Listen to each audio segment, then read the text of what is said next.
remorso, né, que persegue um pouco a nossa vida, como eu estava brincando com a professora. Né? E se eu tivesse continuado? Né? E se eu fosse pago? Esse aí bate aquele, mas a minha fé fraquejou.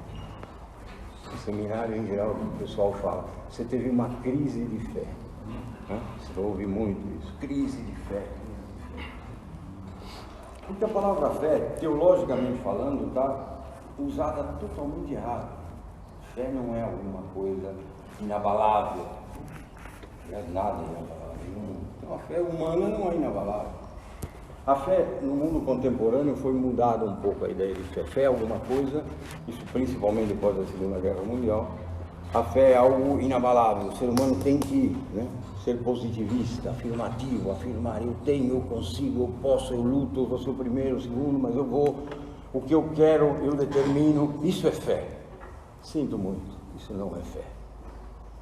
Senão eu teria fé e ganharia na loteria esportiva. Maravilha. Acho que não existe mais loteria esportiva. Eu tenho que tomar cuidado, às vezes eu entrego mesmo. E a idade. Eu tenho fé, eu tenho. Mas isso não é uma coisa abalável, uma fé que a gente muda toda hora, uma fé que a gente duvida, é uma fé absolutamente humana. Isso é nada. E numa fé tem absolutamente nada a tua relação com Deus, diferentemente do que a gente imagina. Nada a ver.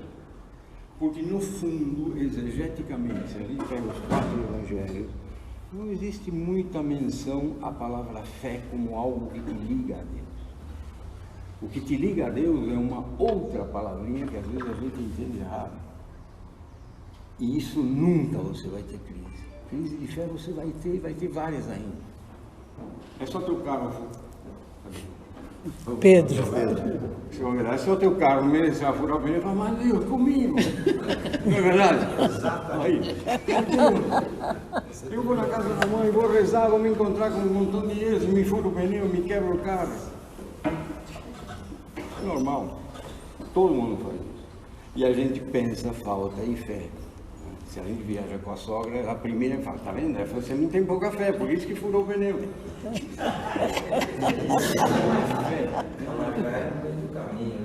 Oi? Se largar a sogra no meio do caminho.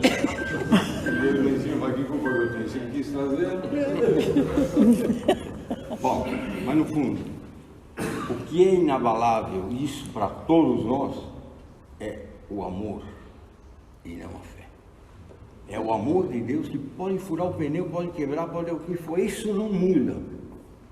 A fé você pode abalar, a fé é humana. Na sua experiência humana, o próprio Jesus quis experimentar a falta de fé, a solidão, o sofrimento humano a ponto de ir na cruz e dizer, por que me abandonaste? Olha, furou o pneu. Por que me abandonaste? Ou seja, ele deu um exemplo, não gosto disso. Ele fala como um homem fala. Ele quer passar a mesma experiência que o homem passa, a experiência da solidão. Naquele momento que a gente sempre passa na vida, a gente pensa, a gente está sozinho. Cadê Deus?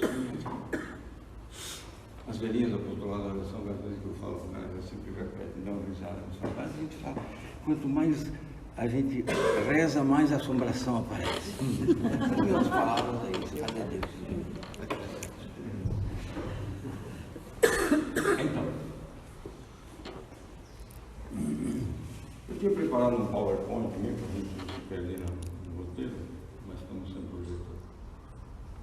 De qualquer forma, a palavra fé tem algo a ver com a nossa religião. Se a gente vai olhar o Catecismo de 1988, o Catecismo diz que a fé é uma graça de Deus. Portanto, o senhor Avelar, na hora que o senhor falou, tua sogra fala, falta aí de fé, você fala, que culpa eu tenho? A fé é uma graça de Deus, se eu tenho pouca fé, a culpa não é minha. É que não é a fé que está escrito na Bíblia, é uma outra palavra.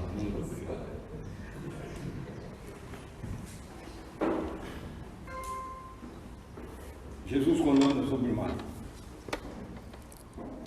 imitando Pedro, que é imitar, desce, começa a andar. Lembra disso? Até daqui a pouco ele afunda. Aí Jesus pega a mão dele e fala, homem de pouca fé, por que duvidaste? Aí o Pedrão daí fala, mas de acordo com o catecismo que vai sair daqui a 2000 anos, a fé é uma graça dele. Eu só fundei porque Deus não me deu essa graça, que culpa que eu tenho? Não é fé que ele fala. Não é fé que ele fala. São traduções que conflitam. O que nunca vai nos falhar, pensem na sua vida passada, nunca vai nos falhar o amor de Deus. Nunca, nosso amor a Deus. Isso não falha. Até no momento que a gente falha a nossa fé, e eu sou testemunha disso, quantas vezes, tudo bem, padre? Quantas vezes a gente desesperado, falando, Deus, por que me abandonaste? O que está acontecendo? Mas você corre para onde? Na igreja. Um bom carola, nós corremos para a igreja, não saca, a gente se ajoelha e fica lá reclamando com Deus. Mas é com ele que você. João Paulo II dizia numa encíclica que a vida do homem é uma constante contestação a Deus. É uma constante conversa com Deus, questionando por quê, e ele tentando dizer, você não pode saber, não tem como explicar, né? A única coisa que te liga a Deus é o amor, não a fé, porque a fé balança, e tem que balançar. E eu quando dou aula no seminário lá eu gosto de falar para os seminaristas, porque eles estão naquela crise de fé hoje, amanhã não, depois sim, né? Eu sempre falo, benditas são as crises de fé. Que a crise de fé é o que me faz crescer no amor. A crise de fé é o que me faz ajoelhar e pedir ajuda para Deus. A crise de fé surge no momento de dúvida. E o momento de dúvida é o momento mais abençoado da nossa vida. Porque é um momento que nos tira um pouco a petulância, a pedância. Eu sei. Aí você está desesperado, está em dúvida, se ajoelha, pede, fala aquilo que você deveria falar desde o começo do teu dia. Faça-se a tua vontade, porque eu não sei o que fazer.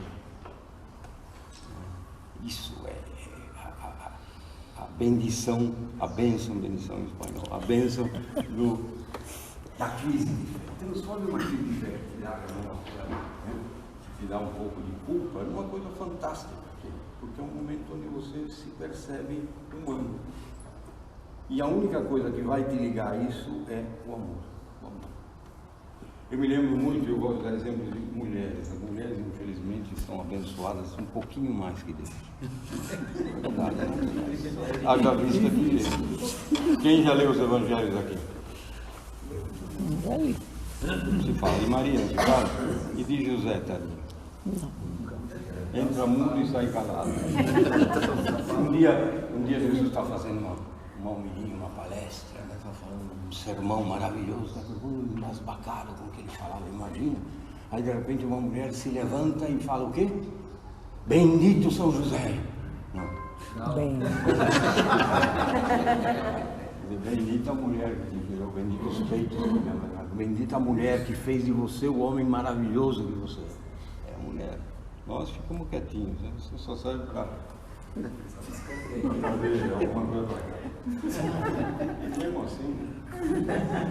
Mas José é o justo.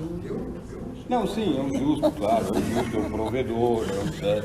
Jesus cresce em graça, esperança, em estatura, né? Lógico, não estou dizendo Jesus, mas eu digo na hora o amor que te liga a Deus é via mãe. Sim. É via mãe. Eu me lembro sempre. Imagina o seguinte, lembra quando a gente tinha uns 4, 5, 6 aninhos? E a gente estava brincando em casa, daqui a pouco batia na porta, chegou a visita. E você aqui, do lado da mãe, encostado na perna dela, né? Aí entrava a visita, ai que menino bonitinho, você voltava e abraçava o braço da tua mãe, com os olhos na saia, lembra você? Escondia na saia. É o que nós fazemos com Deus todo dia. Cada perigo que aparece, o que a gente faz? Meu Deus do céu, me ajuda, não sei o que fazer. Bum, correr para quem? Perna da mãe. É exatamente a mesma coisa, num grau diferente, mas é o que nós fazemos. Nós corremos para Deus, nos encaixamos lá no meio, abraçamos a perna de Cristo e falamos, o que eu faço? Né? Me protege desse mistério, desse ouro que tem dentro. Então, afinal, o que é fé então? Já que eu estou falando então de amor e fé, o que é fé? O que é fé?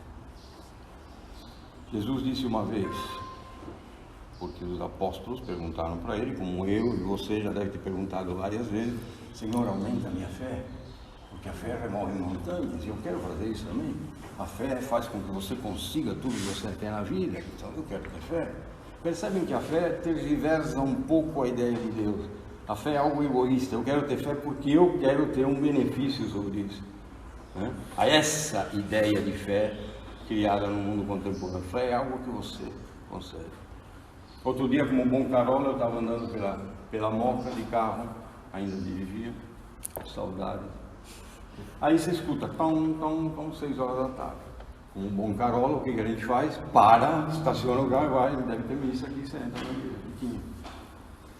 E quando eu entrei, tinha uns santinhos ali, como sempre tem, né? Porta, um montão de santinhos, de uma oração. Quando eu estava para começar, eu peguei e comecei a ler. E atrás estava escrito, oração de fé. Eu quero, eu posso, eu faço. Quem já viu essa oraçãozinha? Já viram? Eu quero e faço. E embaixo estava a oração. E eu olhei aquilo e falei, meu Deus do céu, como é que permitem uma coisa dessa? Eu quero, eu posso, eu faço. Então você não precisa de nada, vai voltar. Se você quer, você pode. Esse é o típico de fé do mundo de hoje. Fé para eles é isso. Eu quero, eu posso, eu venço. E Deus, hein? Deus vai me ajudar. Se você lembrar de Deus, você pode tudo, faz tudo e quer tudo, não precisa de Deus. Você é o próprio Deus. E essa é a ideia que nós temos. O amor não, o amor é diferente. O amor é uma coisa inabalável. O amor é aquilo que te faz abraçar e correr para o meio. O amor é aquilo que mesmo na hora pior da nossa vida, que a gente fala como Jesus, por que me abandonaste? Em tuas mãos eu entrego. O amor ainda te limpa. Até no pior momento. Aliás, os piores e os melhores momentos da vida sempre tem que ter seguidos do faça-se a tua vontade. Quem é que lembra? Há 3 momentos nos evangelhos que se fala essa expressão. Quem é que lembra?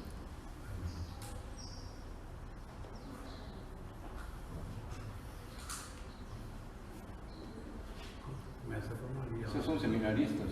Católico ou budista? 3. Primeiro, Maria. Quando ela disse o seu? Sim. Maria nunca disse sim, sinto informar. Nunca disse sim. Maria ela disse uma coisa muitíssimo mais importante que o sim. Faça-se a tua vontade. Não sei, não interessa, não tenho nem ideia do que você quer, mas eu me coloco à tua disposição. Segundo momento, Jesus no Monte das Oliveiras, lembra? Se joga no chão, segundo Paulo ele chora, segundo outros sua sangue, desesperado, porque passa na frente dele tudo que ele espera, e ele desesperado ele fala, se puderes tira de mim esse cálice, mas faça-se a tua vontade. Esse é um problema sério teológico. Ratzinger tem um livro belíssimo sobre isso. E na terceira vez, em tuas mãos isto, 3 vezes seja feita a tua vontade. Na verdade, uma quarta também. Quando acontece? Quando ele nos ensina o Pai Nosso. Quando ele nos ensina o Pai Nosso. E é uma coisa importante, é engraçado isso. Eu estou misturando um pouco porque 1h15 não sei como é que eu vou fazer. Mas dá tanta vontade de falar sobre o amor de Deus que às vezes a gente se perde um pouco. Mas essa quarta vez, quando ele ensina o Pai Nosso, ele ensina porque lhe pedem. Senhor, ensina-nos a rezar.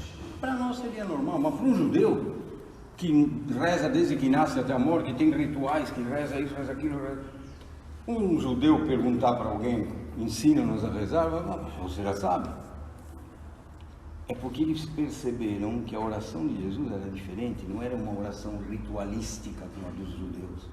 Às 8 da manhã, ao meio-dia, 6 da tarde, à noite, antes de dormir. A oração disso, a oração daquilo, a oração das horas nasce desse processo judaico.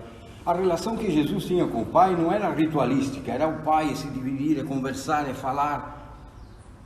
Era uma coisa pessoal, primeira vez na história que eu sei isso. Então eles falam, bom, então me ensina a rezar como você reza, porque eu não posso nem pronunciar o nome de Deus, o judeu não... Quanto mais chamar de Pai, me ajoelhar, falar, me ajuda. Tinha que ser através de um rito, de um salmo, de alguma coisa. Me ensina a rezar dessa maneira belíssima que você reza, né? Colocando o amor acima de tudo. A primeira coisa, um judeu pedir para ele rezar, porque eles perceberam a intimidade que ele tinha com o Pai. E aí ele fala a oração do Pai Nosso. Seja feita a tua vontade. Aumenta-nos a nossa fé. Não fala isso. Não fala.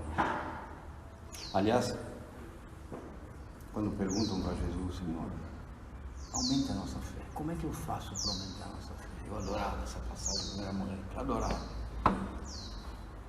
Quando eu tinha lá meus 8, 9 anos. Aquela ideia de fé. Né? Eu vou ter fé, eu vou comprar uma capinha de super-homem, não sair voando, 5 anos de idade. Se prever que a gente imagina isso. E era verdade. Aí eu virava a página da Bíblia, eu queria saber como é que faz, qual é a fórmula para aumentar a minha fé. E Jesus me decepcionava, porque aí ele não falava qual era a fórmula. Ele dizia, se você tiver fé do tamanho do grão de mostarda, falar para essa montanha, mova-se, ela vai se mover. Aí isso eu já sei. Eu quero saber como é que eu consigo essa fé. Mas ele é muito difícil, porque ele não está preocupado com a tua fé, ele está preocupado com o teu amor. Porque a tua fé, ele olha, ele sabe para que você quer ter fé. Para mover a montanha, para fazer coisa, para conseguir coisa, para se livrar de trabalho, alguma coisa física, pessoal. A fé não é. A fé em Deus não é isso. A fé em Deus é algo que nasce do amor a Deus. Então, não tem um quadro aqui. Vamos ter que imaginar isso. A palavra amor. Você tem uma série de consequências, irmão. Consequências, subprodutos. O amor a Deus tem como primeiro subproduto a fé. Se você ama a Deus, você vai ter fé. Você não precisa fazer nada. Você vai ter fé. Todo amor a Deus provoca a fé. Mas o inverso não. Se você tem fé, não necessariamente você tem amor. Lembra-se dos terroristas do World Trade Center? Jogaram o avião? Tinham fé? Oi, como tinham fé? Eu não teria coragem de fazer isso. Mas tinham, essa fé nasceu do amor. E aqueles terroristas que entram no metrô de Paris com umas bombas aqui, esperam o metrô encher e bum, isso explodem. Porque lá é a fé que eles têm. Tem fé? Muito mais do que eu, que não teria essa coragem. Mas essa fé é produto do amor? Óbvio que não. Portanto, cuidado quando a gente tem crise de fé. Às vezes é muito bom ter crise de fé, porque a gente se abraça a Deus. Então essa crise de fé é bem-vinda. Amor, primeiro subproduto, a fé. Ama e você vai ter fé. Não tem jeito. Você ama a Deus, ama a tua mãe, você vai abraçar ela no momento do vídeo. Ama a Deus, você vai correr atrás dele no momento do vídeo. E esse é o momento santo da nossa vida, quando a gente abraça a Deus. Quando a gente pede ajuda a Deus. Segundo, amor, fé. Segundo, amor, caridade. Caridade, caritas. Terceiro, misericórdia. Se você ama a Deus, você vai ter misericórdia. Não precisa se preocupar com isso. Caridade, misericórdia, bondade, piedade dos outros, amor ao próximo. Olhar para o sofrimento do próximo. Pensa um pouco comigo. Se eu tivesse fé a ponto de remover montanhas, eu ia me preocupar com o próximo? O próprio pedido, eu quero ter fé, significa que não me interessa o próximo, eu quero para mim.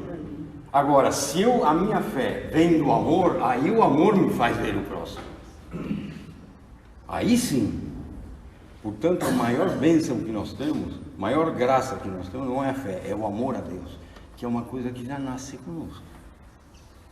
Provavelmente você deve ter 3 irmãos. Você quase é padre, o teu outro irmão nunca foi, e o outro ainda falou, para que você quer ser padre? Sempre acontece isso na família. Na minha família nós temos 7 pessoas. Minha mãe, eu e mais um montão. Só eu e minha mãe somos carolas. Os outros vão quando casa, quando batiza o filho, quando dá para morrer. Por quê? A educação não é mesmo? Isso é uma graça, é uma forma de você ver Deus. Às vezes a gente fala, você, psicologia, gostaria de falar muito isso. Você tem fé porque, na verdade, a fé significa que você é um homem fraco. Então você vai recorrer ao extrato para poder se fortificar naquilo que você é fraco, a tua vida, você é medroso. Então você corre através disso. Nós que somos homens, não de fé, mas homens de amor, nós falamos, bendita seja a minha fraqueza. Graças a Deus que eu sou fraco, porque eu sendo fraco eu corro para Deus. A primeira coisa que a gente faz quando se sente forte é afastar Deus. Amor, fé. santidade, esperança, misericórdia, amor ao próximo, amor à justiça. Se você ama a Deus, você ama a justiça, você quer justiça. Se você não ama a Deus, essa tua procura de justiça se transforma numa briga ideológica, se transforma em política fria, suja. Eu luto pela justiça. Você luta, você vira um revolucionário. Jesus não quer isso de você. Jesus quer que essa tua misericórdia ao próximo, essa tua busca de justiça, nasça do amor a Deus. Ele vai te dar isso, não você sozinho. Senão que mérito ele tem? Você é uma pessoa justa, sempre foi, sempre procurou ajudar o pobre. Por quê? Porque eu sinto pena. Você é cristão? Não. Você ama a Deus? Não. Mas você tem essa característica. Então o mérito é teu. E se não me engano, em algum lugar dos evangelhos, eu vi tudo que façais para a glória de Deus. Mais uma coisa, importante é o amor, não a fé. A fé é importante quando ela é fruto do amor a Deus. Aí sim. Aí sim. Tá claro? Sim. Bíblia, ninguém tem uma Bíblia aqui, né? Eu precisava de um computador, de um projetor, uma Bíblia. E de um olho que pudesse enxergar do lado.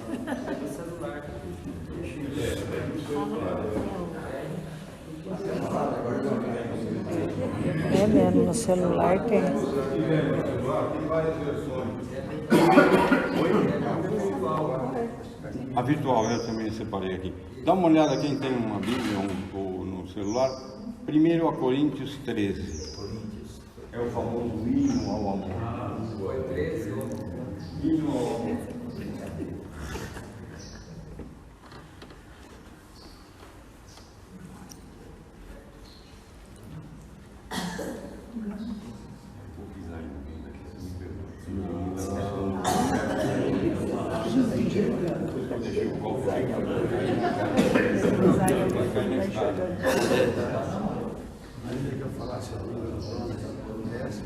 Acho que é. Nada seria. Nada seria.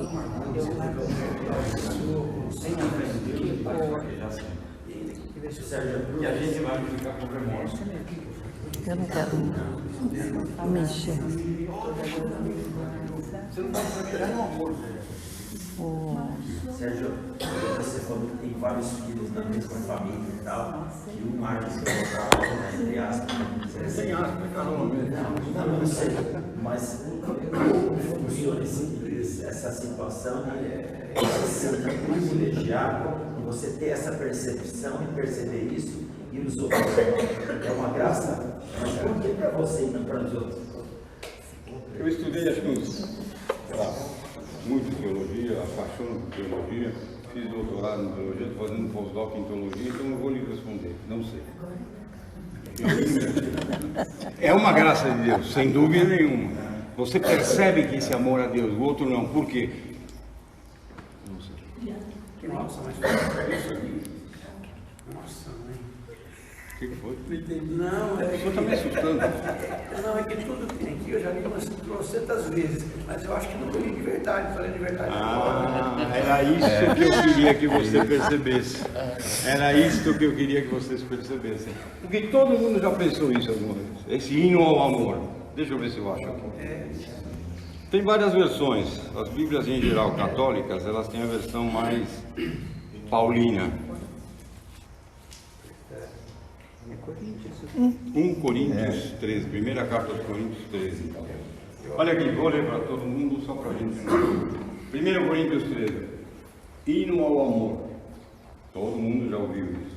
Ainda que eu falasse a língua dos homens e dos anjos e não tivesse caridade, seria como um metal que soa ou como um sino que timbre. E ainda que eu tivesse o dom da profecia e conhecesse todos os mistérios e toda a ciência, e ainda que eu tivesse toda a fé, de maneira tal que transportasse os montes, mas não tivesse caridade, nada seria. Se bobear, ele está negando Cristo. E Cristo não falou isso, ele falou: se eu tiver fé na montanha, se move. Ele está falando: se eu tiver fé do tamanho que posso mover a montanha, mas não tiver caridade, não adianta nada. Opa!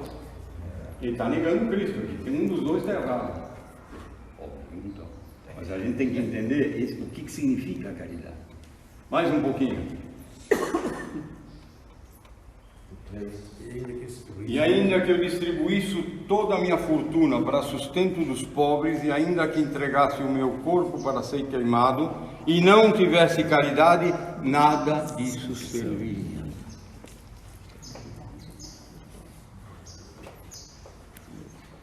O que é caridade?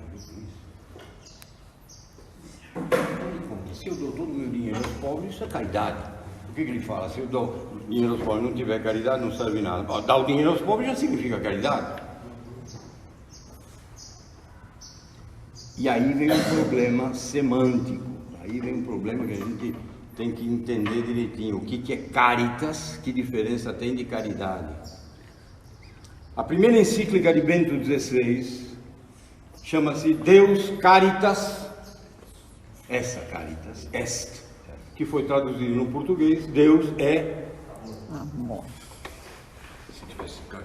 Se tivesse sido traduzido que nem esse livro, deveria ser Deus é caridade e não Deus é amor. Deus caritas est, caritas é caridade e Deus é caridade, certo? Errado. Caritas não é caridade, caritas é amor. E o amor quase perfeito. Só não é perfeito quando o caritas é meu, mas quando o caritas é de Deus, ele é totalmente perfeito. Deus é amor, Deus caritas est. Esse caridade daqui não significa caridade, significa amor. O amor gera caridade. Lembra que eu falei? A caridade não gera amor. O senhor, vou pegar no seu pé hoje, seu pé. O Pedro mandou pegar no seu pé. Essa versão da Bíblia aqui, que eu li, que abri, já fala direto ao amor, não fala caridade. Você abriu a da João Ferreira de Almeida. Não, Bíblia online. Infelizmente, você digita a Bíblia online, 99% são as evangélicas. João Ferreira de Almeida. Também amor. Ótimo, graças a Deus. Sempre amor. Tanto amor é importante na nossa vida que Deus, sabendo que o homem é duro para amar, ele colocou uma mulher, porque a gente balança as pernas quando fala de amor com uma mulher, não é verdade? Você chega com um amigo, toma uma cerveja, eu gosto muito de você, você vai pegar a tua esposa e às vezes não fala isso. Vou tomar uma cerveja, eu amo você. Que vergonha. Assim se fala com a esposa. Sua mente é uma preferida. Olha a razão do meu não, qual foi? Olha a razão do meu não. Essa chama-se esposa, não chama-se crise de fé. Por ela eu larguei o seminário. Mas é uma crise de fé maravilhosa, como eu falei para vocês. A maior bênção que Deus nos dá é a crise de fé. O que nos faz chegar a Deus e falar: Deus, o que eu faço? Eu te amo, quero seguir você, mas conhecer essa moça maravilhosa, linda, o que eu faço? Aí vem a história da fé. Em geral, o formador sempre vem. Antigamente, os formadores faziam muito isso. Né? Você está tendo uma crise de fé, meu jovem. Deus está te chamando para o serviço, o sacerdócio, para que você o ame e trabalhe para Ele. Você está querendo mudar de ideia. Então é uma crise de fé. Não é uma crise de fé. Isso é ótimo, porque uma crise de fé está te dizendo que você não precisa amar a Deus só no sacerdócio. Tem outras formas de amar a Deus. Você amar uma mulher também é uma graça, que também não sei porque Ele me deu. Essa graça de repente, no meio do seminário, você se apaixonar por uma mulher, Deus está te dizendo: vem aqui, bambina. É para este serviço que eu te quero. Se eu penso em fé, eu fico com remorso, às vezes, a vida inteira. Se eu não penso em fé e penso em amor, eu falo graças a Deus, porque agora eu louvo Deus todos os dias que eu acordo e eu vejo ela do meu lado. Não é amor isso? Não é crise de fé, é amor. É amor. Você me perguntou por quê que alguns têm, eu não sei. É a mesma coisa. Aliás, a única forma de você saber se você ama alguém e ou ama a Deus é quando você não tem motivos. Vocês, quando tinham 19 anos, mulheres sabem mais disso que os homens. Vocês, quando tinham 19 anos, 18, chegava para a amiga dela: estou apaixonado por um rapaz. Fala: como é que ele é? Loiro, alto, de olhos azuis, lindo, forte, fala 10 idiomas, inteligentíssimo, anda a cavalo.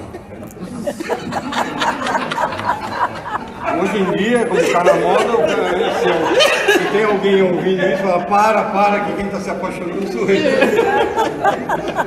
Se ele é tudo isso, até eu me apaixono. Mulher loira, linda, transpira perfume, eu estou apaixonado. Mas claro que está. Assim é que isso é paixão, mas é óbvio. Amor é quando você ama essa mulher porque gaguejou, é amor. Você ama Deus por quê? Você já viu não? Você já percebeu não? Você já ouviu falar não? E por que você ama Deus? Ótimo. Quando não tem motivos é porque o amor é verdadeiro. Não há motivos para amar. Oi? Faz sentido. Faz sentido, claro que faz. Deus é bom. Claro que faz. Uma pergunta. Eu achei muito bonito essa intimidade do Senhor com Deus. O Senhor falou sobre a questão do amor, da caridade, e agora o Senhor falou sobre a fé.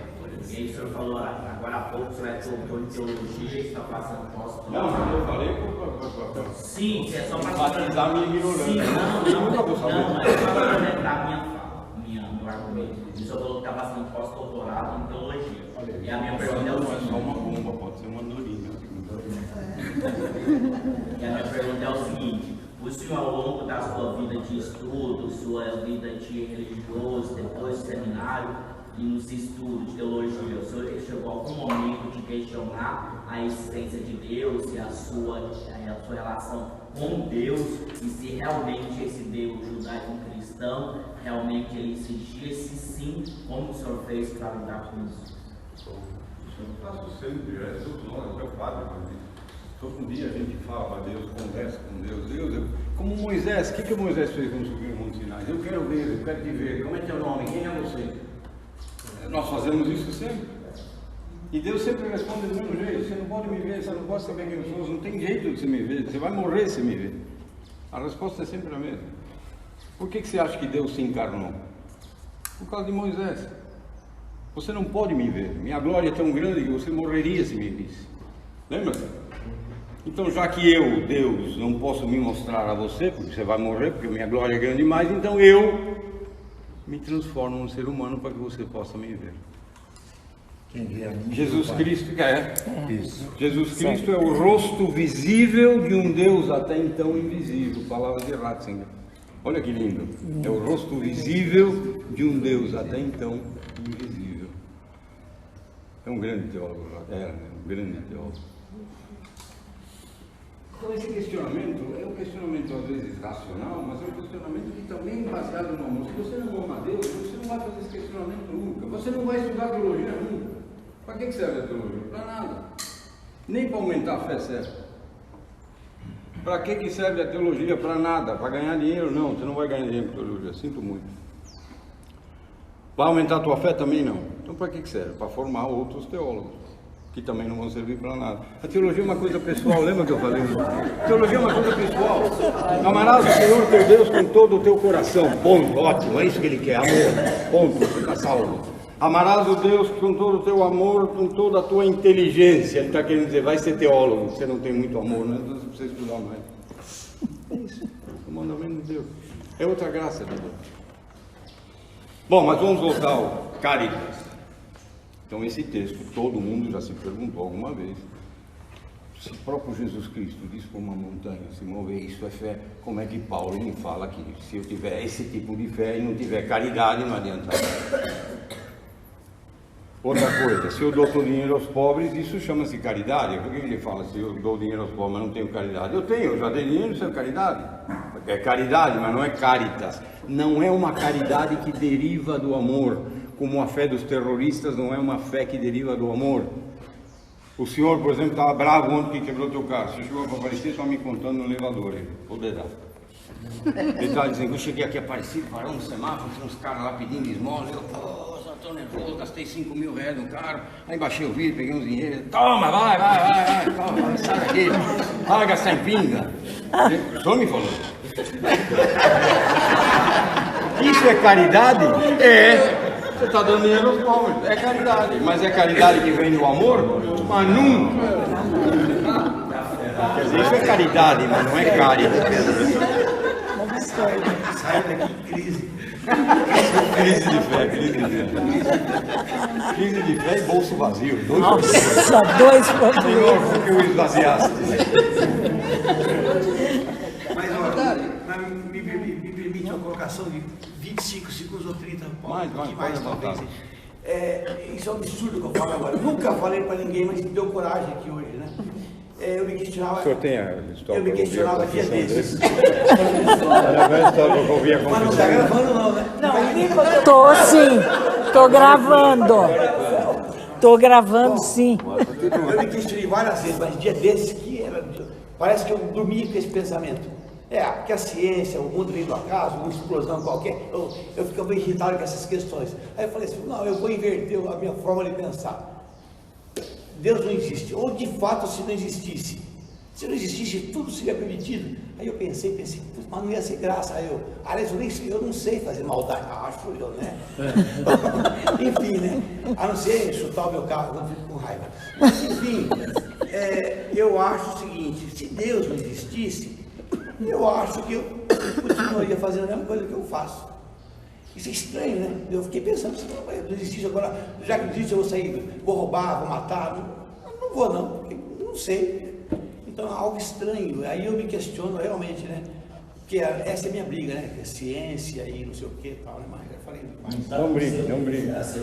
Não briga, eu vou sair um pouquinho para variar, vou sair um pouquinho do tema, meio-dia não vai dar.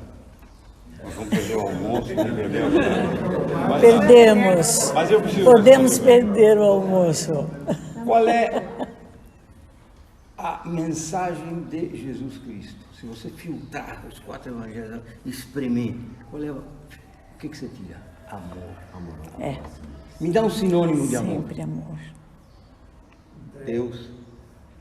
Quem falou isso não foi eu, foi o João. Deus é amor. Mas não um amorzinho, é o amor caritas, o amor ágape, o amor total. Deus é isso, o resto vai vir. Porque eu, Deus, vou te dar isso. Deus é amor. É o total do amor. Se você tem o amor a Deus, você vai ter caridade, misericórdia, até justiça. Agora, padre, o senhor vai ter que fechar o seu olhos. O padre não pode ouvir. Não, porque depois não me dá conta. Depois ele fala, o senhor aí da filha, sai, pode ir. São 2 momentos que os padres me tiram da filha. Quando eles assistem minhas aulas ou quando eu canto. Aí fala, o senhor fora. Dos 10 mandamentos. Para que servem os 10 mandamentos para nós, que amamos Cristo e somos cristãos? Resposta. Para nada. Porque a lei é feita para quem não tem Deus, para quem não tem caritas, não tem amor, não tem piedade, não tem misericórdia, que tudo vem de Deus. Quem não tem amor precisa de lei. O senhor já matou alguém? Não. Por quê? Porque eu sou advogado, eu sei que se eu matar eu vou pegar 30 anos. Eu não mato porque senão eu pego 30 anos da cadeia. O senhor já matou. Se eu for advogado, talvez pega menos, uns 15. Um bom comportamento sai antes. Não, mas é sério. Por que você não mata? Como é que eu vou matar alguém? Eu amo o outro, eu vou morrer a vida inteira tendo remorso. Deus, como é que eu vou me apresentar a Deus? Eu não mato por isso. Isso é Deus. Isso é critério. Isso vem do amor. Isso vem do amor. Esse amor que Deus se preocupou. Ele não se preocupou em que você fosse um assistente social. Ele não se preocupou que você fosse um revolucionário. Ele não se preocupou que você fosse um... Não. Ele se preocupou que você amasse. O resto você vai ser. Você não tem escapatória, meu cara. Se amando a Deus, você nunca vai matar alguém. Não precisa de lei. Se você amar a Deus, você nunca vai roubar nada de ninguém. Porque você vai pensar no outro. Por que eu vou roubar o celular dele? Depois ele vai se perder na estrada, não vai chegar para casa dele. Não vai ter dinheiro para sustentar a filha. Por que eu vou roubar? Porque eu penso no outro, na consequência do roubo. Isso vem de onde? Um filósofo diria do ethos. Um cristão diria do amor de Deus. Porque eu não nasci assim. Um dia, aos pouquinhos eu fui me transformando nisso. Em cada crise de fé. Diga. Santo Agostinho, ama e faz o que quer. Ama e faça o que quer, bem lembrado. Santa Teresa d'Ávila, só amor basta, não quero mais nada. Isso. Eu vou contar uma historinha, eu sou louco para contar história. Como nós temos ainda 3 horas pela frente, eu vou contar uma historinha sobre amor, mas é uma história verídica contada por um livro raríssimo de Von Balthasar sobre a vida de Santa Teresinha do Menino Jesus, a menininha de claustro. O livro é a história de uma missão. Parafraseando o livro dela, História de uma Alma. Essa é a história de uma missão escrita por von Balthasar. Ele tira as copidescagens do livro dela, né, e coloca os fatos teóricos e históricos dela. E conta a história verídica de que ela, tão logo entrou no convento de clausura, ele entrou no convento de clausura, o que aconteceu?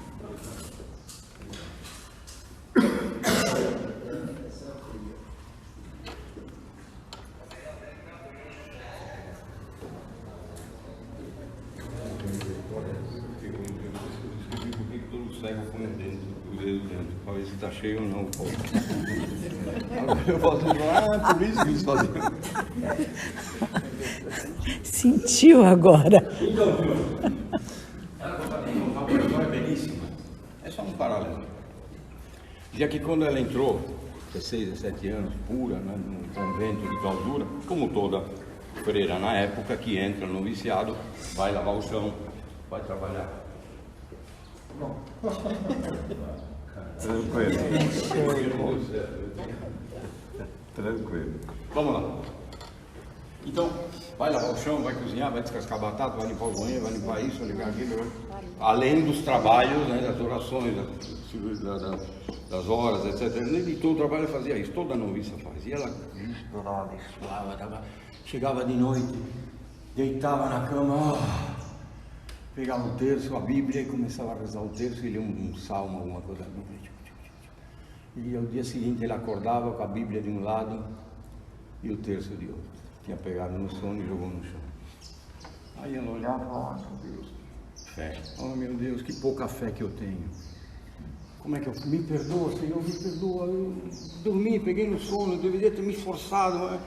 O dia seguinte ela, não, dessa vez eu vou lá, e começava a rezar o terço, e eu pegava no sono. No dia seguinte, terço de um lado, Bíblia de outro. E novamente ela disse, Senhor, me perdoa de novo. Eu fui fraca na minha fé, eu deveria ter. Até que um dia, conta ela, estava em oração profunda, pedindo desculpa, fazendo até um sacrifício, e ela ouve dentro de si uma voz interior que dizia, por que você está preocupada com isso? Qual é o pai que não adoraria que a filha pegasse no sono nos seus braços? E aí ela percebeu o que é o amor. Olha que coisa mais linda essa história. Nós estamos ligando com justiça, com liturgia, com isto, com aquilo, com o terço, com ajoelhado, não ajoelhado, na boca, não na boca. Deus está preocupado apenas com o teu amor. Vocês serão julgados pelo amor, lembra? Esse é o julgamento. O que você fez com o amor que eu te dei? Onde está teu irmão? A famosa pergunta para Caim. O que fizeste? Com aquele amor que eu te dei, o que você fez? Eu te dei uma moeda, o que você fez com essa moeda? Plantou, criou, deu 5, deu 10. É o amor. Você fez o que com esse amor? Plantou amor nos outros. Então, voltando ao assunto do Caritas. Vamos ler esse trecho na versão original grega, onde se pega a palavra Caritas e se transforma no que realmente é amor. Então, vamos ler de novo esse trecho. E aí fica claro. Antes que eu falasse a língua dos homens e dos anjos e não tivesse amor, seria como um metal que soa ou como um sino que tine. E ainda que tivesse o dom da profecia e conhecesse todos os mistérios e toda a ciência, e ainda que tivesse toda a fé, olha aí, ele está questionando Jesus, a ponto de maneira que transportasse os montes e não tivesse amor, aí bate com Jesus. Senhor, vai aumentar a nossa fé. Se ele tivesse fé, moveria essa montanha. Mas não é isso que eles querem. Não é isso que Jesus quer. Ele não quer que você mova a montanha. Ele quer que você ame. E a fé vai vir junto. Ainda que eu movesse a montanha, tivesse fé, mas essa fé não viesse do meu amor, isso não serve para nada. É a esmola que o seu Avelar deu ontem. Ah, mas isso é fé? Isso é caridade? É, mas não é caritas. O amor é sofredor. O amor é benigno, o amor não é invejoso, o amor não trata com leviandade, o amor não se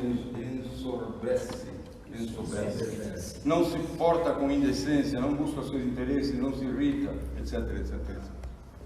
Agora deu a entender.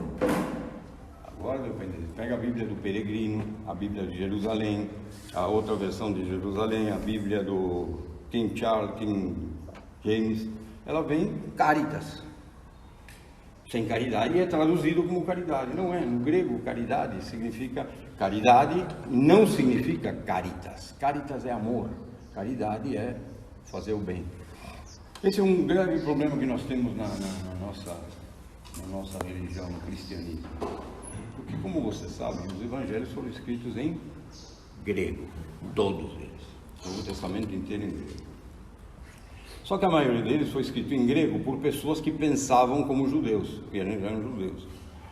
Então, na língua hebraica, o hebraico bíblico, você tem poucos vocábulos, poucas palavras para definir coisa.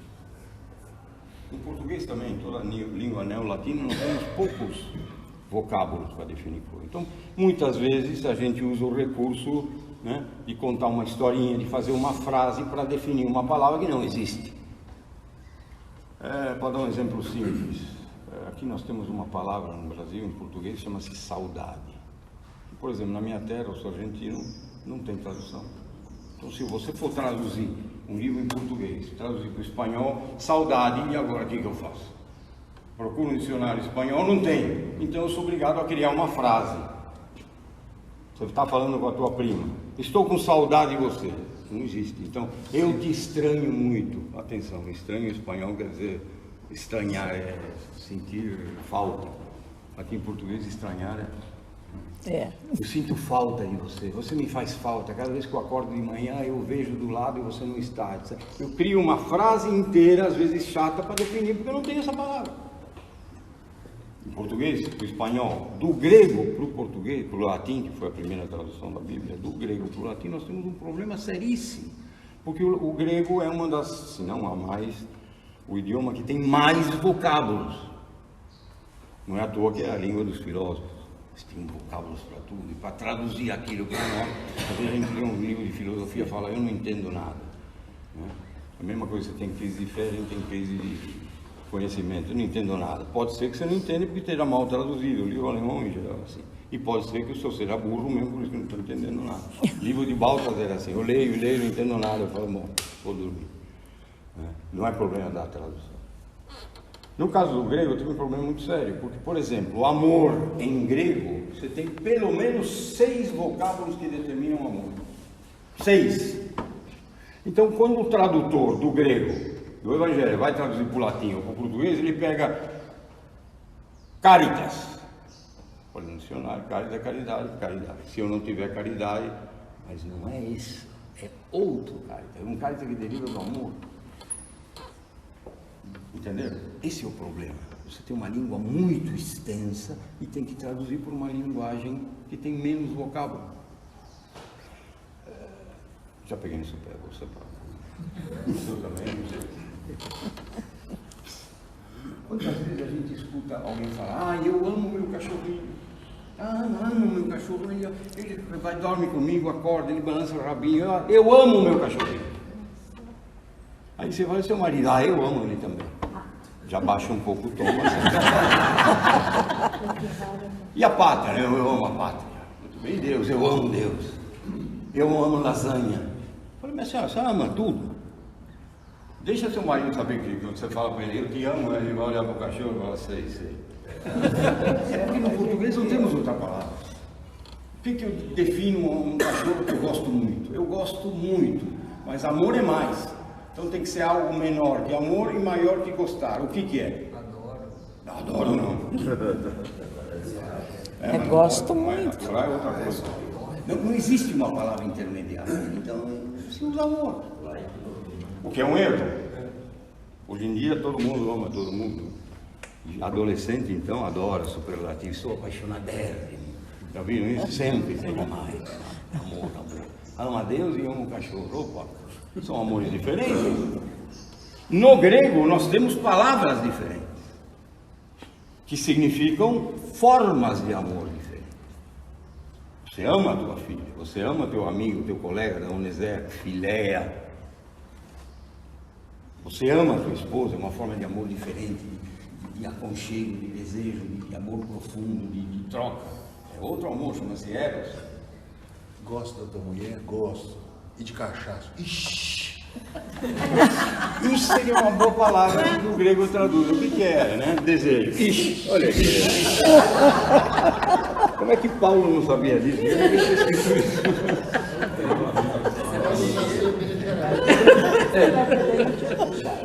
Paulo me lembrei.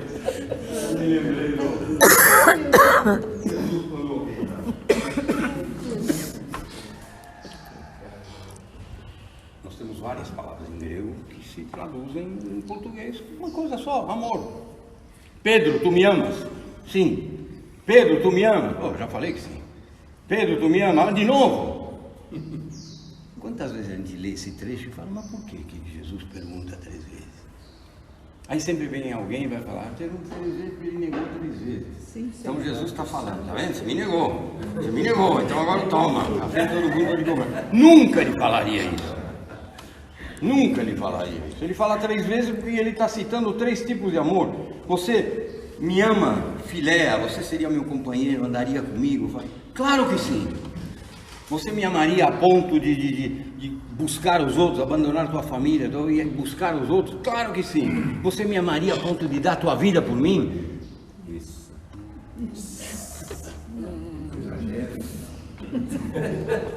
Exatamente, não exagera. E aí Jesus falou, não se preocupa, eu exagero por você. Entendeu? Não tem tradução, então fica uma coisa meio assim, porque me ama. Por que ele pergunta 3 vezes? Ele não pergunta 3 vezes, ele pergunta 3 coisas diferentes. E nós traduzimos como amor. Esse é o problema das traduções. Isso é uma coisa que se estuda na teologia, na teologia bíblica, chamada exegese. Se pega cada palavrinha e se tenta ver de onde veio, em que contexto foi escrito, para poder descobrir um pouquinho mais do que Jesus dizia. Por exemplo, nesse trecho de 1 Coríntios, né? Você percebe bem claramente que o que Deus quer de você é amor, e não fé, não misericórdia, não nada. Ele quer amor, o resto você vai ter. Outro dia eu cruzei, agora uma fofoquinha, senhor, por favor, releve. Eu vi um franciscano no meio da rua, lá no Mosteiro São Bento que eu dou, então sempre você vê alguém tentando ajudar um pobre, mendigo, tudo, me deu dó, e o rapaz limpando ele, falando, abraçando, eu te amo, eu falei, pô, que exagero. Aí eu perguntei para ele, você é franciscano? Bonito que você falou, claro, porque quando eu vejo um pobre, eu vejo Jesus na cruz. Quando vejo um pobre, eu vejo Jesus na cruz. Se você vê Jesus na cruz, é que você vê um pobre. Aí sim. É Jesus que faz você ver o outro. É Jesus que faz você ter piedade do outro. Não é você. O mérito não é teu. Uma vez perguntaram isso para Santa Teresa de Calcutá, Madre Teresa de Calcutá. Mesma coisa. É o amor que me faz. Amor a quem? Ao pobre, ao miserável? Não, é o amor a Deus. Ele que ama aquele pobre. Ele que te fala, vai e cuida dele. É o amor caritas, ou amor ágape, como vocês quiserem. Deu para entender? Sim. Eu queria falar sobre isso porque nós somos esses. E esses tinham crises de fé. Não vamos ter mais. Cada crise de fé, eu falo, bendito seja Deus pela crise de fé. Saiu hoje de crise de fé. Saiu hoje de crise de fé. Abençoada crise. Totalmente em crise. O senhor não pode contar porque é um padre. Mas 90% das pessoas que vão se confessar sempre vêm com crise de fé. Eu fiz isso porque a fé me falhou. Eu pequei porque a fé me falhou. Pecou porque a fé te falhou. Você pecou porque você não pôs o amor em prática. É só isso. Eu acho que até a Madre Teresa de Calcutá, se não falha a memória, ame aquilo que você faz, o seu trabalho, tá? Ame aquilo que você faz e você jamais precisará trabalhar. É isso mesmo, é Madre Teresa. Teresa. Na oração foi você que falou, filho, falando uma frase bonita, eu até copiei. Falando, a paz de Jesus, a paz de Deus nunca te deixa em paz. Você lembra? Foi Chico. Ah, Chico. Foi o Chico. Pedi para Deus, né? A paz de Deus, mas não me deixe em paz. Não me deixe em paz. Deixa eu fazer uma pergunta, acho que está dentro dessa dimensão que você está falando. Falou de fé, de amor, de caridade e tudo. A oração. Aí falou minha oração, porque eu já me deparei em vários momentos ao se dirigir à igreja, em qualquer ambiente, para rezar, e aí eu fico travado, não me sai nada. Aí eu fico naquela, nossa, eu estou desaprendendo, não estou... Nesse contexto que você está colocando, a nossa oração, porque em alguns momentos você falou que já tem um ritual de oração, e até o Chico, na hora de rezar o Pai Nosso, acrescentar mais alguma coisa, que essa oração não é pessoal católica, ela é mais ampla, mas ultimamente eu estou me deparando com isso, até pelo contexto de realidade que eu vivo em São Paulo, no centro, ali, toda essa dimensão destruída humana, que às vezes eu quero rezar um pouco e eu travo porque me faltam palavras, fé e esse conjunto todo. Coração. Algumas coisas.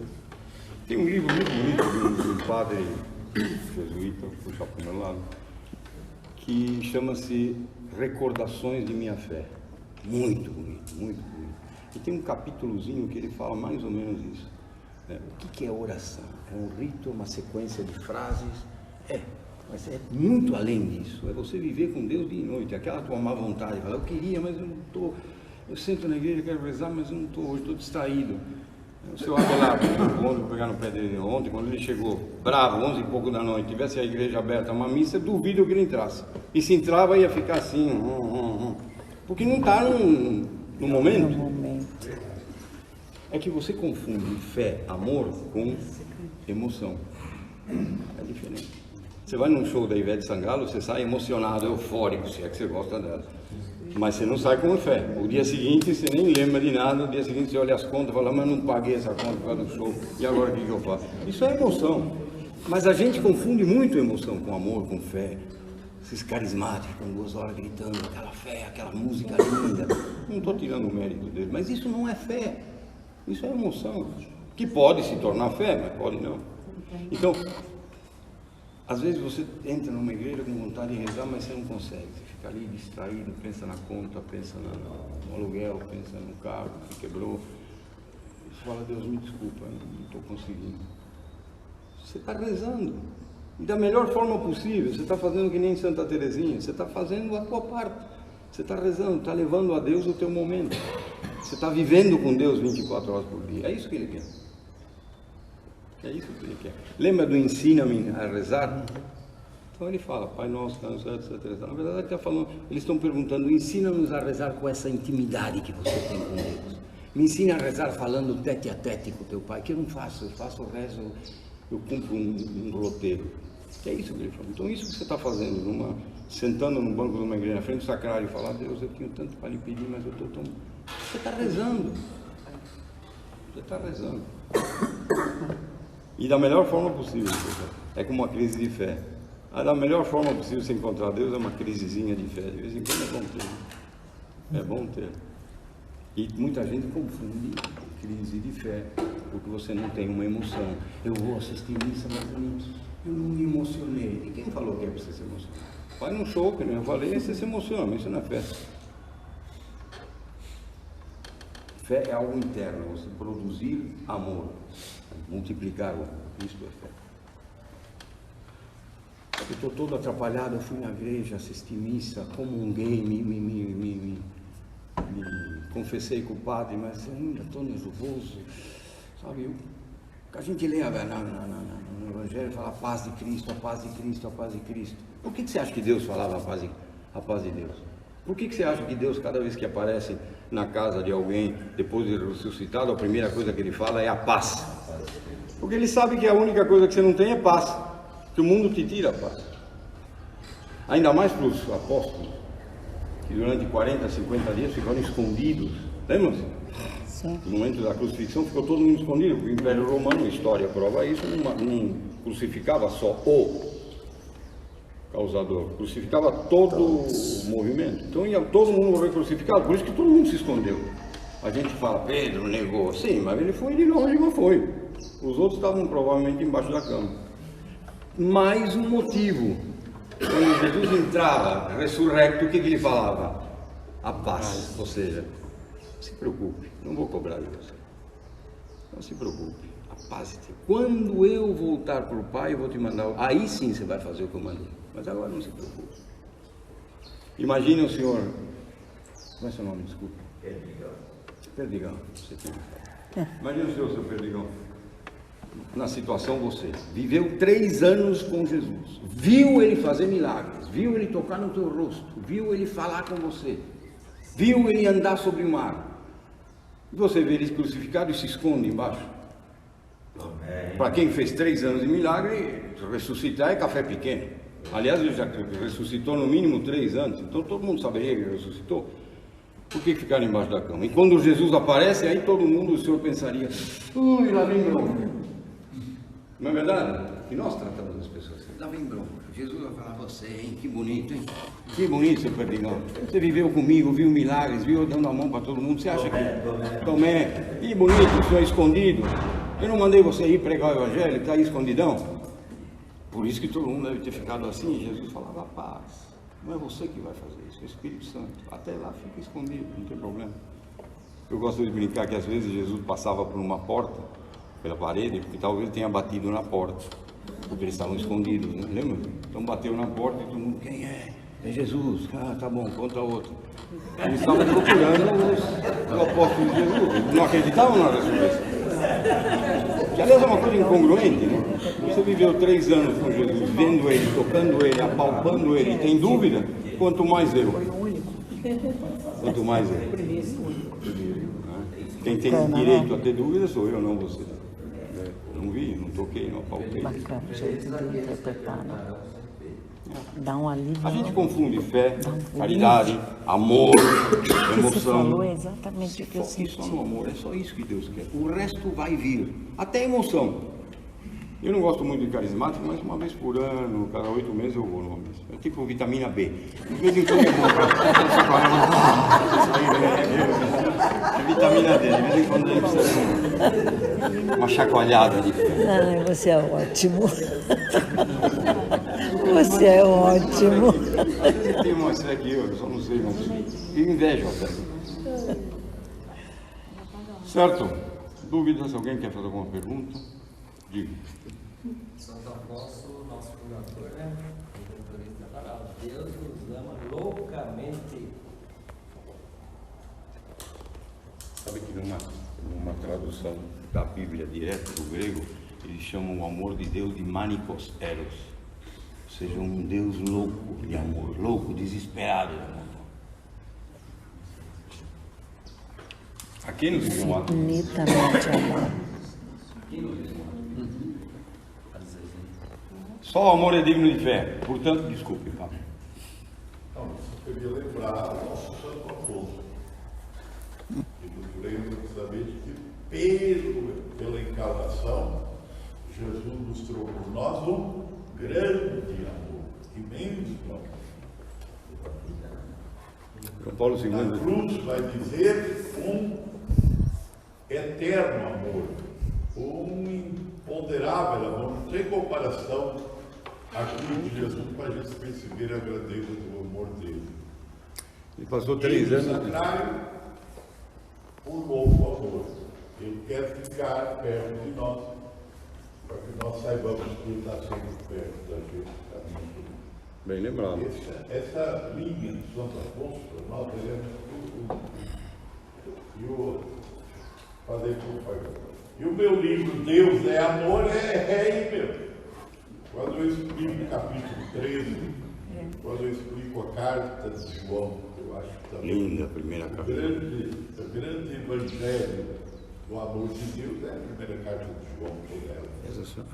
Não, estou gravando. Quem está com o celular, pega a primeira carta de João, capítulo 1. O senhor lembrou muito bem disso. É apaixonante. Vejam como é grande o amor do Pai por nós. Eu estou gravando. Seu amor é tão grande que nós somos chamados filhos de Deus e nós nos fomos de verdade. João 13. Diga. Eu às vezes eu fico imaginando assim, por que a igreja coloca homens para serem modelo de vida para nós, os santos, né? Porque eles entenderam e viveram este amor de Deus por nós.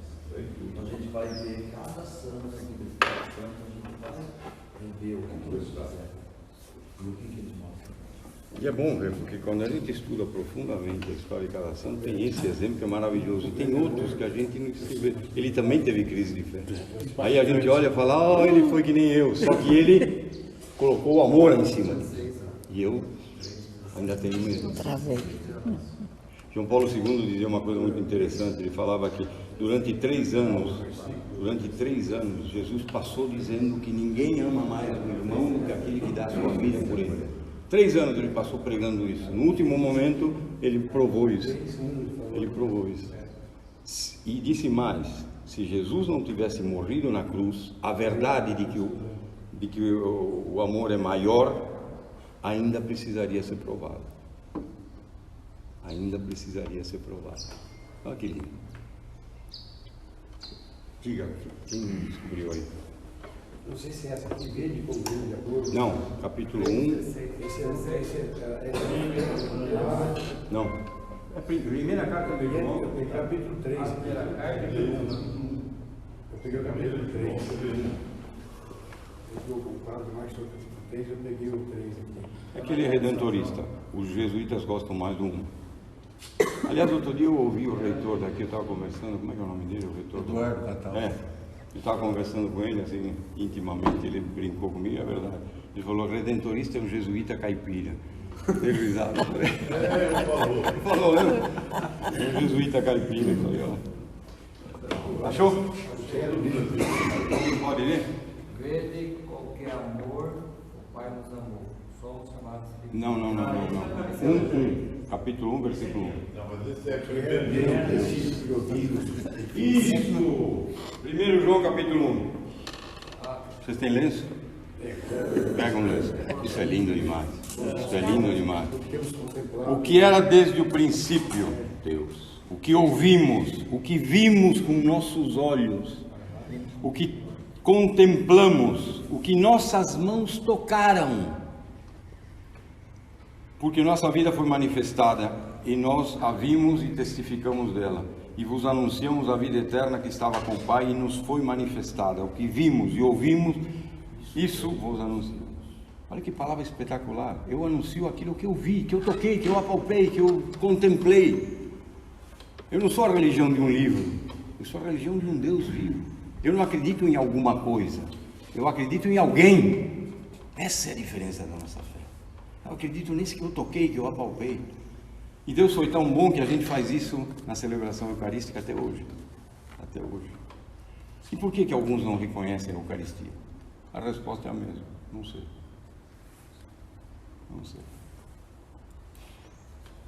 Deixa eu contar mais uma história. Ela vem. Isso é lindo mesmo. É o fundamento da nossa fé. Quando você vê uma outra religião falando sobre Deus, respeito, ecumênico, respeito, fulano, o livro, isso, aqui está escrito, não está escrito, maravilha. A nossa fé é baseada num homem, num Deus que se fez homem. E se fez homem para que eu pudesse entender o que ele fala, só para isso, para que eu pudesse tocá-lo. Posso falar? Claro. É uma coisa que sempre me digo um pouquinho fora do céu, por exemplo, no entendimento, né? A gente fala da morte de Cristo, da entrega dele, da doação de vida dele por nós. Qual seria, perante Deus, o papel de Judas? Ele cumpriu uma profecia ou ele foi um... Estou querendo me botar na fogueira. A Inquisição voltou aqui. Se ele cumpriu uma profecia, ele não é tão culpado, ele teve que fazer isso. Agora, qual o grau de maldade ou qual o grau de inocência dele? Minha pergunta é essa. Isso é o problema dos arminianos, dos presbiterianos. Não tem nada com isso. É o problema da predestinação. Então esse é o problema deles. O católico não acredita em Não, tudo bem, mas ele morreu por profecia ou por política? Essa é a pergunta que a gente deveria fazer por ele. Você assistiu um filme, deve ter assistido pela tua pergunta, um filme chamado Jesus Cristo Superstar? Deve, porque ele faz essa questão. Uma música muito linda, né? O Judas fala, que culpa que eu tenho? E se eu falar não agora? E se eu não te trair? Como é que fica o teu? A história. Como é que fica a história? Como é que você vai conseguir o mundo se eu falar que não? Quem é Salvador? É você ou eu? Lógico, errado totalmente, teologicamente, mas é uma pergunta que às vezes fica na cabeça das pessoas. Resposta teológica: não sei. Não sei. Eu só sei que ele me salvou. E me salvou porque eu sou bom? Não, senão o mérito era meu. Me salvou porque eu sou caridoso? Não, porque o mérito seria meu. Me salvou de graça, porque ele me ama. E se ele se arrependeu, foi perdoado no último segundo, não tem problema. É isso. Bom, então falar não sei não é nem pecado, então tá bom, né? Claro que não. Se eu souber tudo, o Salvador sou eu. Claro que não, é lógico que sim. E se Maria não tivesse dito sim? E se Maria? Ela não disse sim. Que aliás não disse sim. Não disse sim. Nós temos vários problemas dentro da teologia cristã, vários, não é só essa. Só que esse é um problema de predestinação. Nós não acreditamos em predestinação. Ele tinha liberdade de falar não. Ele tinha liberdade de não trair Jesus. Mas ele traiu por liberdade dele, Agostinho. Teve o livre-arbítrio, ele que escolheu. Se ele tivesse dito não, Jesus teria, aspas, escolhido outro, alguém. Que não fosse eu, estava bom. Ou seja, a predestinação é o problema deles. O meu é acreditar que ele usou do seu livre-arbítrio de forma errada. Aliás, uma das orações mais bonitas que existem é uma oração onde o ser humano se ajoelha, sem frase feita, e diz para Deus em silêncio: eu abro mão do meu livre-arbítrio hoje, eu não quero ser livre, me ajuda, que seja feita a tua vontade, eu não quero ser livre, por favor. Olha que lindo isso. Eu não quero ser livre, porque se eu for livre eu vou optar pelo erro, vou fazer bobagem. Pecado original é isso, concupiscência é isso, é você saber que você vai fazer algo errado. Eu não quero, então faz você por mim, por favor. Olha que coisa mais linda, é o que a gente deveria fazer sempre. Antes de casar, por exemplo, a gente tem que fazer isso, uma oração, dizer: Senhor, o que eu faço na hora H? Até hoje eu estou enrolado. Se na hora do casamento, o senhor que é padre, o senhor tem que alertar os seus párocos, seus nubentes. Quando você pergunta, aceita, você não tem que responder sim, você tem que responder: seja feita a tua vontade. Qualquer coisa, lava as mãos.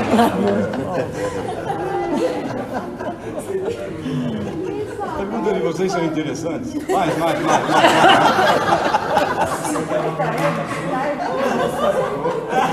Fazer uma pergunta que a mãe também fez. Ela falou: pai, se Jesus ressuscitou, minha filha tinha uns 9, 10 anos, estava na aula de catecismo, eu não soube responder. Se Jesus ressuscitou e Tomé, que viveu junto com ele, estava duvidando de tudo, ele falou: põe o teu dedo aqui, logo ele era matéria. Se ele colocou o dedo, não era algum outro tipo de matéria invisível. Se ele colocou o dedo na matéria dele e sentiu, que ele mesmo falou: mede o dedo aqui para tu vires que sou eu, Tomé. Ele falou: se ele é matéria, ele ocupa um espaço. Onde é o espaço? Ele está ocupando agora como matéria. Eu falei: filha. Sua filha é física, não? Pós-graduação em Barcelona, mas é nada a ver com isso. administração. É um desperdício, É um desperdício. Eu tive a resposta que é realmente, mas eu acho que é um tipo de matéria diferente que não é a nossa. É um tipo de matéria diferente que é desconhecida para nós, porque muita gente falou com ele e só depois o reconheceu. Ninguém o reconheceu. Aí quando ele levantou o cálice, aí todo mundo lembrou e o reconheceu. É por quê? Porque ele ressuscitou em vida, sim, ressuscitou em vida. Esse negócio de botar a marca nos dedos é uma coisa terrível, estudado muito por Balthasar, num livro que chama-se Teologia dos 3 Dias. Porque significa que Jesus volta ao Pai diferente de como ele veio.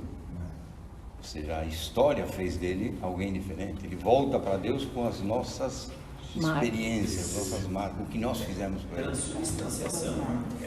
A morte de Deus. Quem morre na cruz? É Deus ou é o Filho? É Deus. Mas Deus não morre, claro que morre.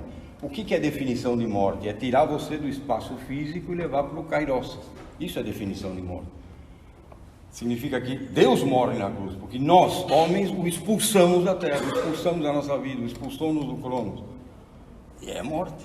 Por isso que é o sábado do silêncio. E é um sábado de culpa nossa, porque fomos nós que expulsamos. Uma vez perguntaram para o Leonardo Boff: sobre as mortes, os problemas que estavam tendo no mundo, ele falou: o que mais o homem é capaz de fazer? E Boff, eu já esperava dele uma explicação política, né?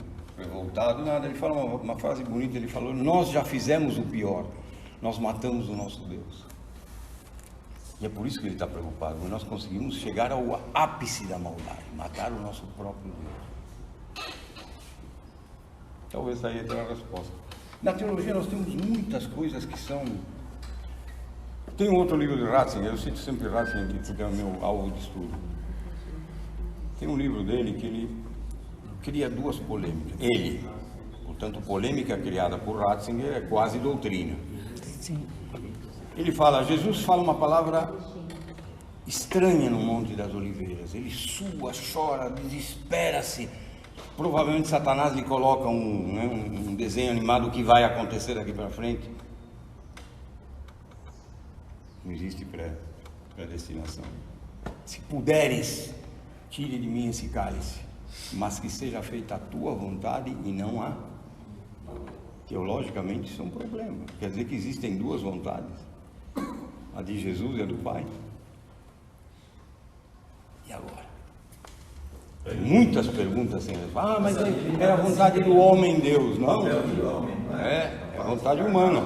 Mas desde Constantinopla, aliás, desde Niceia, que se fala, você não pode separar a divindade da humanidade de Jesus. Então quem morre é ele inteiro, e quem duvida é ele inteiro. Lógico, é a parte humana que dói mais. Mas está mostrando que a parte divina está doendo também na cruz. É por isso que Baltasar diz, é na cruz que se revela a Santíssima Trindade. Porque quem sofre na cruz é o Pai, o Filho e o Espírito Santo. Tem aquele famoso quadro de Cristo crucificado e o Pai segurando os braços dele. Pô, então tem sentido quando Jesus vê o seu amigo morrer e ele chora. Então é esse Deus completo que sente a morte do... No fundo, ele sente a morte, mas ele chora mais pelas pessoas que choram por ele. Porque não entendem o que é a morte. Ele entende. Ele chora pela irmã, pela mulher, pela mãe, que está chorando desesperada porque ele morreu. Ele chora pelo sofrimento do outro. Aliás, a maior revelação de Jesus na cruz é isso. É se apegar ao sofrimento do outro, se aliar ao sofrimento do outro. Compaixão. Paixão com. Esse é um problema teológico seríssimo. Outro problema também muito estudado pelos ratzingerianos é uma frase, uma ideia que ele coloca sobre aquela famosa polêmica da década de 60 sobre o Jesus histórico, lembra? Jesus histórico, Jesus da fé, existe diferença. Se hoje Jesus viesse aqui para Aparecida, ele se reconheceria na homilia do Padre? Será que ele acharia que ele está dizendo o que Jesus disse? Será que não mudaram tanto nesses 2000 anos? Bom, isso é os doidos do Cristo histórico que falam, sou eu, é a posição dele. E aí Ratzinger, com toda a sabedoria que Deus lhe deu, ele fala o seguinte: nós podemos até eventualmente supor a possibilidade de que Deus amou tanto o mundo que ficou 3 anos mostrando que era o amor, dando a mão para o outro, acariciando o outro, levantando o outro, tirando a cegueira do outro. Né? Tanto amor que chegou no último momento, 3 anos, ele viu que ninguém entendeu nada, que ainda queriam odiá-lo, queriam tirá-lo do templo, queriam massacrá-lo. Ele falou: bom, já que eles não entenderam, com a minha experiência, só me resta morrer por amor, porque aí vocês vão ver que Deus te ama. É uma teologia linda, Linda só me mesmo. falta morrer, não tem outra escapatória.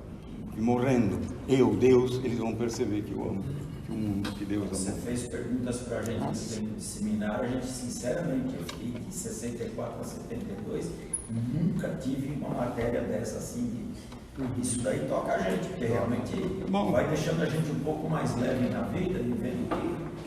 Era essa a ideia, porque eu como jesuíta, também passei uns anos falando, por quê? E se eu tivesse dito sim? Por que eu disse não? E se eu fosse padre? E se eu tivesse padre? Esse até hoje carrega esse peso. Eu converso com várias pessoas que carregam o peso até hoje bravo mesmo. Bravo, e às vezes leva um rancor do seminário, quando na verdade um seminário maravilhoso que nem esse é um seminário que deve te trazer uma riqueza para a vida inteira. Sim. Você teve uma experiência religiosa que pouca gente teve. Louvado seja a crise de fé que eu tive, porque agora eu prego isso fora da igreja. Que eu vá na missa em Aparecida e o padre faça uma homilia linda é obrigação dele. Mas que eu veja um ser humano sendo bom, amando a Deus, se ajoelhando com a filha, ensinando aquele papai do céu, aquilo é uma experiência que Deus me deu. Aquilo é uma experiência que nenhum padre tem. Desculpa. Não é verdade? E eu, como ex, quantas vezes eu falei? Eu brinquei com a professora Mari sobre os ECs. Né? EC, se eu fosse, né, se eu tivesse feito MBA em engenharia, EC eu tivesse mudado para os Estados Unidos, EC. A nossa vida é cheio de ECs. Quando a gente morre, a gente fez muito menos coisa do que os ECs que podia ter feito. Todo mundo. Só que para nós, ex-padres ou ex-seminaristas, o EC dói. Dói mais que o outro. E se eu fosse para a Holanda ganhar dinheiro? Talvez. Mas o problema e se eu tivesse lido 5? Isso dói. A partir de hoje não dói mais. E se eu tivesse nascido no Brasil e não na Argentina?